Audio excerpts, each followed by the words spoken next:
Ice Cube. I'm Barbara Nevins, your host on Talk Live, and I'm talking with Ice Cube now. We had a caller from Georgia, Inglis, and he said to you, what would happen if all your lyrics came true, everything you wrote came true?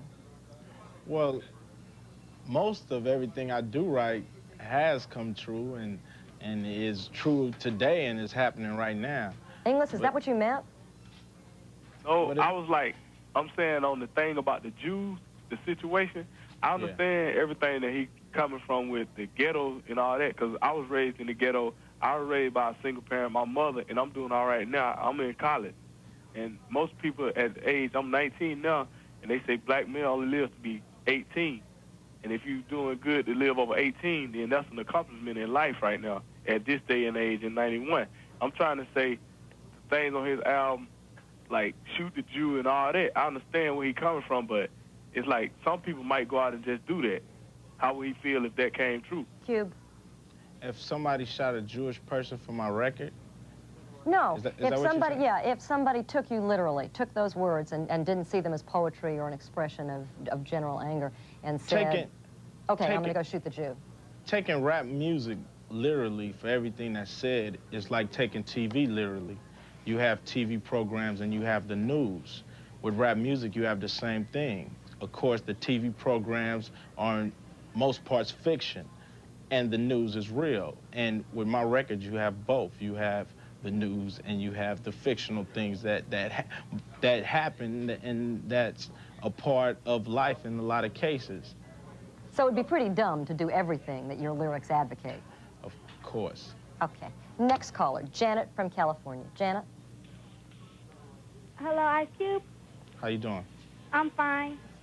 I want to know, do you get along with NWA in any kind of way at all?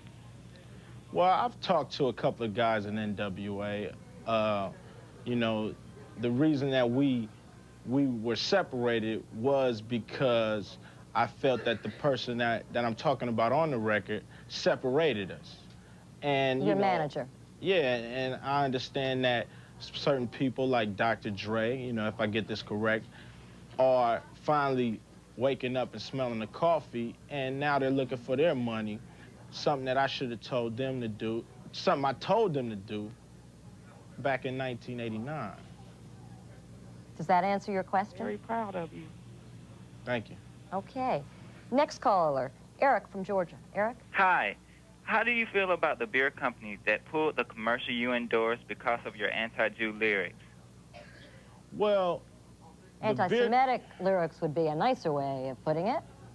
Well, the lyrics aren't really anti-Semitic, and I can't understand, you know, I listen to people like the Simon Wiesenthal and Rabbi Cooper, and am I getting this wrong? Are they saying that they condone what Jerry Heller or some of these other people have done to me? Do they say that it's all right for Jewish managers to get young black kids with talent off the street without without lawyers and without people that was helping me in my benefit to make records?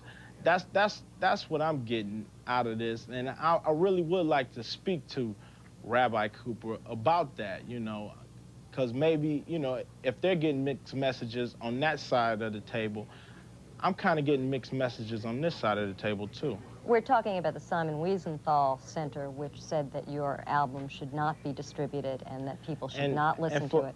For people to think that I'm talking about one man that happens to be Jewish. If this man was green, then I would still talk about it. If he was black, I would still talk about him. I guess what hurts Jewish people is the fact that you have to say he's Jewish. Why not just say Jerry Heller? Well, you know, what you end up doing is saying, okay, this guy's a Jew, and you just sort of said it in your answer to this young man. You said, well, are they, as the Simon Wiesenthal Center, saying it's okay for people like Jerry Heller and Jewish managers to essentially exploit young black men? I don't think anybody would say that, but the question, is it okay for Jerry Heller and Jewish managers? Is every manager who is white Jewish? Is every manager of a rap? No, not at all, but the Simon Wiesenthal usually backs the Jewish community. Well, it But speaks out for what it saying perceives as this. discrimination. No, what I'm saying is this. You know, every time I watch the news, the perpetrator is always identified. If they can't use their names, they identify them. Young black male, this. Young white male, that. Female, this. All I'm doing is identifying the perpetrator who I felt did me wrong. Nothing else, nothing more. Okay, but you understand... For me to be anti-Semitic in the business that I'm in would be economical disaster and suicide. And anybody in their right mind wouldn't do that to themselves. But do you understand why the Simon Wiesenthal Center says, what is he talking about? You know, what is this guy saying? Is he advocating exterminating Jews? People are sensitive about that. Of course, they have a right to be. Okay, Sue from Illinois. Sue, are you on the line? Yeah. What's your question? What I understand is, all of a sudden, black men come out and they're rapping. They're talking about what's going on in the community, and they have to get banned or stickers on their albums and stuff, and they're telling the truth about what's really going on in our community. But a long time ago, heavy metal, you know, like people would rap or talk about stuff, killing themselves, killing other people in their music, and nothing was done about it. Okay, Sue, that's a good question, but we're gonna have to wait for Ice Cube to answer it until after this commercial. We'll be right back. Ice Cube. Yes. Sue from Illinois asked why people are picking on you. Why do they pick on black artists when, say, the heavy metal artists advocated all sorts of weird things anyway? Why do you think people are picking on you? Well, you know, a lot of people don't take the time to follow Ice Cube's career and understand what Ice Cube's about. You know, I'm a young black man with very strong views, and I'm not the only one that hold these views about the system. I'm made in America, and what happens is they like to call me racist, but in fact, I'm the victim of racism. I'm just reacting to the system's racism, and how could you justify by calling me a racist when I'm just a victim? Well, you know, it's interesting. If you listen to your lyrics, some of them advocate staying apart from white people. You have one song where you talk about castrating white men who sleep with black women. What's that all about? No, I'm talking about it's a metaphor for raping our people, not only physically, but of our mind, our identity, our religion, our culture, our freedom. That's what it is. And when I say that 400 years ago, Uncle Sam went over and raped the motherland, Africa, of their people, that's what I call rape.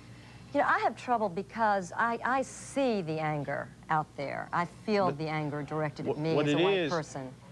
You Very see, specifically. Excuse me, you see the anger, but you don't understand the anger. That's the problem. Okay. People don't take time. People think that, you know, the 60s, that we got all the rights that we need and everything is all right. No, you can't give me a wound and just throw a Band-Aid over it. You got to heal the wound, and then we're able to stand as brothers.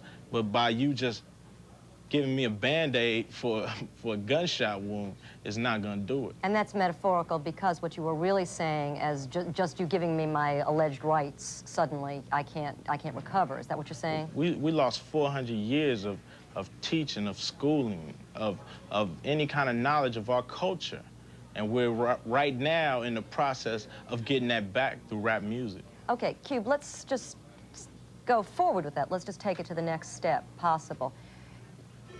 Let's say I understand. Let's say I really do stop to understand. Let's say I stop to understand and millions of other Americans stop to understand. What do we do next? Is there a future for us together without the anger, and how do we do that? Whites, blacks, Asians, Native Americans? Of course, but it's most definitely on the system. Well, forget the system for a minute, because that's like something that I can't deal with. I can deal with you as a person. I don't know what the system means. Well, I have to deal with the system, and in most parts, the people I deal with are in the system. I'm not talking about the guy next door to me who might be a great guy. You know, I'm not angry with that person. Anybody down with the struggle and with what Ice Cube is trying to get out and trying to make people listen and understand our hurt, our pain, our cries. I'm down with that. But just understanding ain't enough. What are you going to do? Well, that's the point. I mean, if we just attack, say, the system, that doesn't mean anything. But if we together say we're going to do something, then we do it. Let's go to another call. Wade from North Dakota. Wade? Hi, Barbara. Hi, Ice Cube. How you doing? What's your question, Wade? I was wondering why his lyrics are so negative, and kids don't, you know, he's explaining everything well, but when kids hear this, they don't logically sort everything out. They take it for what you said. So it's having a negative effect on them. Why don't you write positive lyrics that suggest ways to help things instead of feeding the fire of racism and everything? Do kids take it for face value, or do you take it for face value? The kids that I run across know who I am and know what I'm talking about and is down with the struggle. The people who don't understand or don't take time to understand, they just see it for face value. Okay. Dave from Ohio. Dave? Yeah, I just want to say that I really like the way Cube has changed to kick out, you know, a positive message to the young black. And another thing I want to say is that my man, let my man Cube say what he got to say. Stop cutting him off. And when he says something, you keep running wild with it. Let him speak. Let him say what he want to say. Cube, more power to you, man. Cleveland loves you. Peace. Thank you. Okay. Listen, I can't help it. I just run wild with it, too, Cube. I'm sorry. We have Sharon from Mississippi. Oh, right. Oh, you know, I want to know what was up with, you know, like you said, you cutting Cube off every time he got ready to speak. And, you know, it's like every time he got ready to say something, you'll cut him, you know, cut him short. And I want to know what was up with that. So he seemed like you putting the brother down. I guess I'm and just I'm a like, bad hey, person. Cube, you doing something good, man. I want to know what was up with you and the WA. I want to know if y'all getting back together now. Thanks for calling, Sharon. Hopefully, we appreciate it. Hopefully me and NWA, we can work out our differences and become brothers, because that's the ultimate goal. But they needed chastising, just like in some cases I might need chastising. We're all growing, we're all evolving, hopefully to be a brotherhood and hopefully to become a power in America economically and socially. All right, a power economically and socially. Are you advocating a separation of African Americans? Not at all. I'm advocating unity. That's all I'm advocating is unity, for us to love ourselves and love each other and be able to fit into this society that we were kidnapped into. All right, well, in summing up, how would you do that? Give us, if you could give us your philosophy. Through rap music. But what comes next? That's the only way I can do it. I don't have a news station, I don't have a newspaper, and I don't have a radio station. So only way I could do it through rap music. What I have to do is break down all these hopes. See, what happens is America teaches us to want, but only throws us crumbs. And then they get mad when we fight over the crumbs. Well, I guess what people have been asking and what I'm asking is what comes next. You lay it out there and you let people know why you're angry and what the problems are, and then what do you expect to happen? I expect people to wake up, the people to second guess the system. The system, and the reason why you hear a lot of black kids talking about the system, how are they gonna help us out the situation when they put us in the situation? So when I talk about the system, I want people to second guess it, second think it, and take up actions that if they see that the system is failing them, take up actions. Thank you. This is not a physical revolution, it's a mind revolution. Thank you, Ice Cube, man Thank you. of rage. Thank